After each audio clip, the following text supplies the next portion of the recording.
I've saved my progress as signwithfinaltype.psd because we have indeed finished with the type and the sign, and we're now ready to move on to the facial details. We're going to take this adorable robot with no expression here, and we're going to transform him into this very scary robot right here.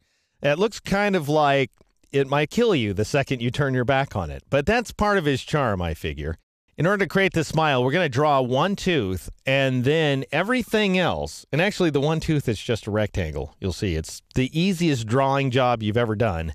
And then from then on out, it's just a matter of cloning and transforming and warping, and you'll see. So let's go ahead and scroll up the layers panel here. And I've got this group called Teeth Build. I'll go ahead and twirl it open. And there's two hidden layers inside of this group. One's called Tooth. And if I turn it on, you can see there is a single tooth. And notice that it's using a very familiar style if you were with me for the previous chapter. It's that same combination of layer effects that I used to create the water droplets. And then I went ahead and replicated that tooth to create a sequence of 12, 6 on top and 6 at the bottom. And then finally, we will go ahead and transform and warp those teeth into place in order to create a very terrifying smile. Anyway, I'm going to twirl close this Teeth Build group and turn it off for the moment. And let's switch back to our composition at hand. Now, we can take two approaches to this, by the way. We can either draw a pixel-based rectangle, or we can draw a vector-based rectangle in order to represent that first tooth. The pixel-based rectangle is going to be a little less overhead because we're not going to spend all that time having to turn off the vector mask so we don't see the gray rectangle around it. We'll just sit there and pester us for ages.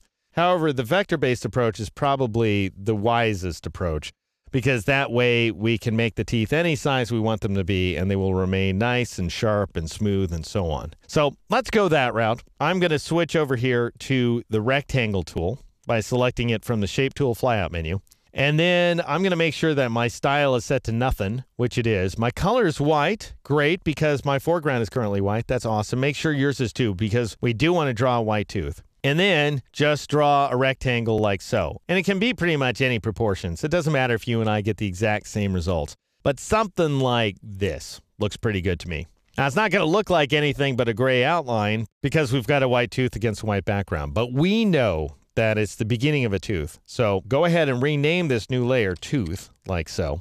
Next, what I'd like you to do is switch to your Styles panel, and you can get to it by choosing the Styles command from the window menu. And if you were working along with me in the previous chapter, then you should have loaded that collection of 9 styles found inside the pulpfreeliquids.asl file. That's back there in the 21-layer FX folder. And if not, go ahead and load them up. If so, then all you need to do is click on this very first of those styles, which is water. And that will apply a sequence of layer effects here. Now, for those of you who do not have access to these files, I'm going to show you each one of the panels. And what you're going to have to do is a freeze frame and look at them and then make sure yours match. So I'll just run through them. I'm not going to do any descriptions. I'm just going to leave them up for a moment. These are the drop shadow settings right there. And I've got a kind of murky brown. But the exact color doesn't really matter where these teeth are concerned. Next, here's the inner shadow values. We're employing that exact same murky shade of brown, by the way. So it's a low saturation, dark orange, essentially.